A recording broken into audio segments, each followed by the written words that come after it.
Hvala za povabilo in za priložnost. Res je še vedno podjetniška ideja. Podjetje se bo ustanovilo predvidoma septembra oziroma oktobra. Gre pa za idejo, da se uparijo mediteranski pršuti skupaj z lokalnimi vini in vsakemu še eno slovensko vino. Malo kdo ve, da je v Mediteranu skoraj 40 zaščitenih pršutov. V Sloveniji poznamo večinoma kraški, imamo pa tudi vipavskega, pa tudi goriškega, pa je malo neznan.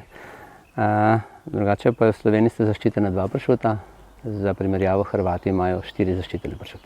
Gre seveda za izključno ročno rezan pršut pred gosti, ki ga se pravi, da uparimo z enimi od vin, tako da lahko vsak na licu mesta proba resnično pravi okus teh dobrot Mediterana.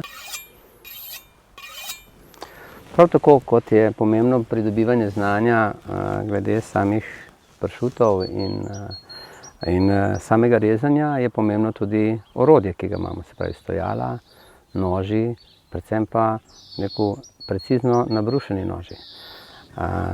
Ta znanja se tudi pridobi na tečajih tako na Hrvaškem kot v Španiji. Seveda imamo pa tudi tle mi v Ljubljani vrhunskega prodajalca nožev, kjer se lahko držite tudi tečaja brušenja nožev. Sam sem znanja pridobival na hrvaški Istri v Tinjanu, kjer je center istrskega pršuta, in pa v Španiji, v Malagi in v Sevilji, kjer sem prav tako pridobival pa znanja o španskih pršutih. Seveda oprema je pa tudi malo drugačna, ampak povsod učijo iste stvari. Dobro nabrušen nož je osnova za dobro narezan pršut. V Španiji imajo celo prakso, da po 10 minutah zamenjajo nož zaradi pregrevanja in zato je ročno rezan pršut veliko boljši od strojno rezanega pršuta. Tam se rezalna površina hitro segreje. Definitivno nova znanja, vendar najpomembnejše tle, da ti da dobiš dodatno samozavest, pa tempo, pa ritem, da greš naprej, tle je definitivno priporočam sabo.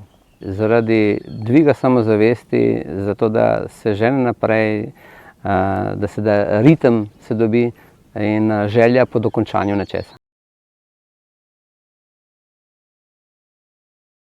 Mentorji so vrhunska stvar.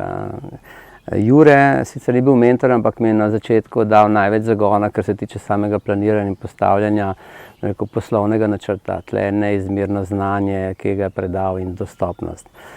Potem je Jerneja, s katero sem največ delal, pa Urška, ki so bili prav pododeljene. Imamo še Sonjo in gospo Ireno, ki sta na koncu dodali piko na i, kar se tiče svetovanja iz prodaje in samega zagona podjetja.